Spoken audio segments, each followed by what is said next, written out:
અને એટલા માટે તો ગોપીએ ભગવાનને કહ્યું, તવ કથામૃતમ તપ્ત જીવન. સંસારની અંદર આ ષડ રિપુઓથી તપેલો આ જીવાત્મા, હે ભગવાન, તમારી કથાઓથી તૃપ્ત બને છે. અને બીજી વાત, તમારી કથા કલ્મષાપહમ, તમારી કથા અમારા પાપોને બાળનારી છે. તમારી કથા અમને સંસારના ડરમાંથી મુક્ત કરનારી છે. પરમાત્માના ગુણાનુવાદ મને તમને સંસારના આ ભયમાંથી મુક્ત કરે છે.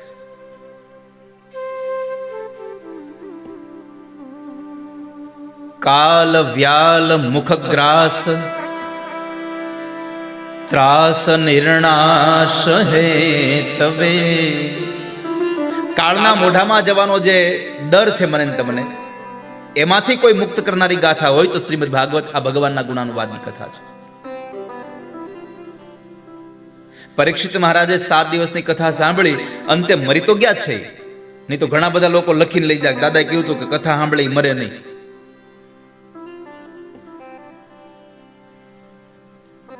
માણસને મૃત્યુનો ભય છૂટી જાય છે, મરણનો ભય છૂટી જાય છે. નહીં તો નક્કી તો છે, જો જવાનું છે, પાક્કું છે. કોઈ આજ ગયા, કોઈ કાલ જશે, કોઈ જાવન કો તૈયાર હે. લાઈન આમ ચાલુ જ છે, લાઈનમાં ઉભા જ બધા.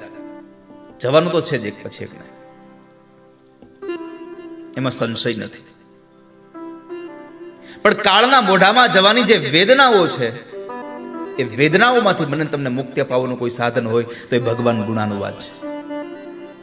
તમે જુઓ, ગમે તેટલું ભારણ માથે હોય, પણ જે માણસ કથામાં આવીને બેસી જાય, એકદમ હળવો થઈ જાય, બધું ભૂલી જાય છે. અહીંયા